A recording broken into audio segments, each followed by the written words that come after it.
दो दोस्त हीरा और प्रकाश जंगल में खजाने की तलाश में निकल पड़ते हैं और चलते चलते वो दोनों जंगल में भटक जाते हैं। हीरा, मुझे ऐसा क्यों लग रहा है कि हम दोनों जंगल के गलत रास्ते पर आ गए हैं। यहाँ तो चारों तरफ सन्नाटा और अंधेरा है। ये जंगल इतना घना है कि सूरज की रोशनी तक हमारे पास नहीं पहुँच रही। तुम्हारी बातों से तो यही लगता है कि डर गए हो। मुझे नहीं मालूम था कि तुम इतने डरपोक निकलोगे। ऐसी बात नहीं है, मुझे कभी किसी से डर नहीं लगता, पर आज पता नहीं क्यों अजीब सा लग रहा है।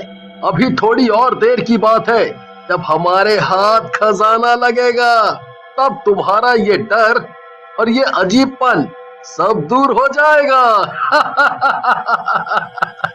दोनों दोस्त आपस में बात करते हुए आगे चले जा रहे थे कि तभी प्रकाश को कहीं से खाने की खुशबू आने लगती है।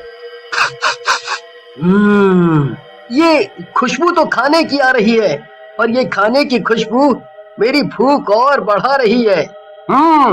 खुशबू तो मुझे भी आ रही है, पर मेरी ये समझ में नहीं आ रहा कि यहाँ इतने घने जंगल में कौन रहता होगा। जरूर कोई इंसान ही होगा, तभी तो खाने की खुशबू आ रही है।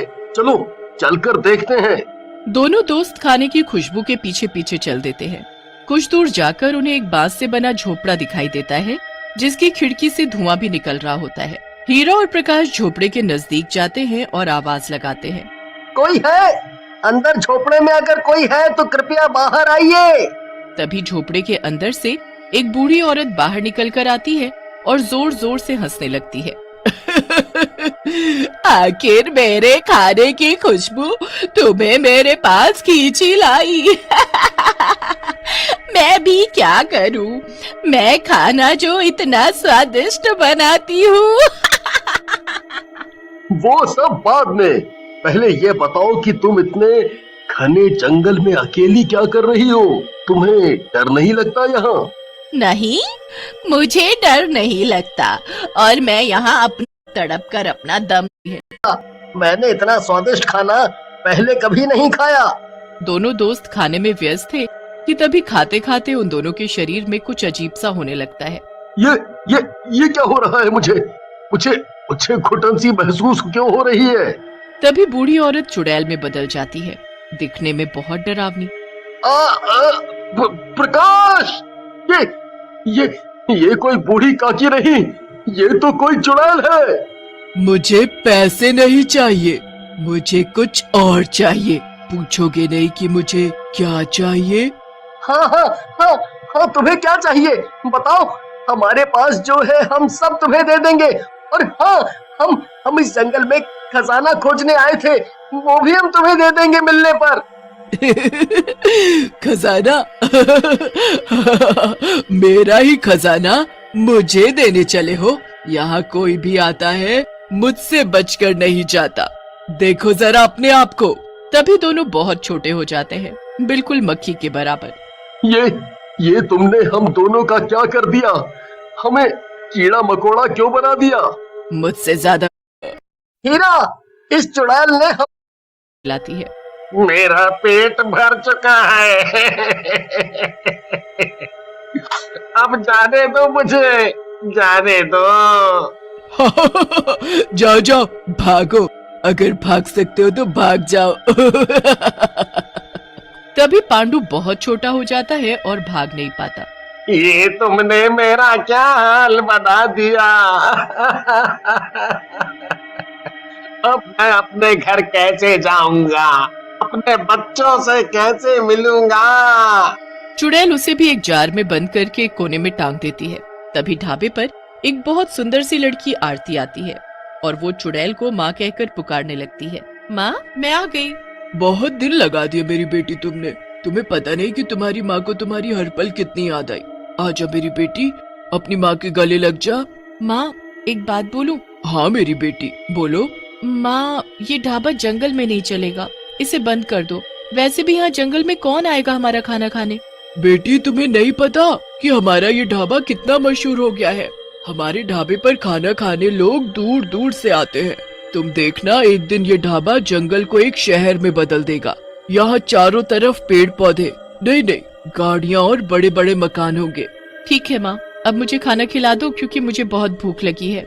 चुड़ैल आरती के लिए जल्दी जल्दी खाना बनाती है और उसे अपने हाथों से खिलाती है, क्योंकि आरती खुद से नहीं खा सकती थी, क्योंकि आरती के दोनों हाथ नहीं थे। सुबह का समय था, आरती सोई हुई थी। तभी चुड़ैल जंगल के बाहर जाती है, रूप बदल कर वही बूढ़ी औरत बनकर, और आते जाते लोगों को अपने बांस के ढाबे पर मुफ्त में खाने का न्योता देने। मेरे ढाबे पर आओ और पेट भरकर मुफ्त में खाना खाओ। मेरे मुंह में तो पानी भर आया, ये सब तो मैंने कभी नहीं खाया। बूढ़ी औरत आगे आगे और सभी लोग उसके पीछे पीछे।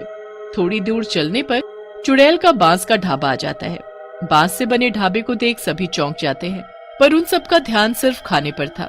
पर कोने में लटके जार के अंदर जो लोग बंद थे वो जोर जोर से चिल्लाते हैं, आवाजें देते हैं, पर कोई उनकी आवाज नहीं सुनता।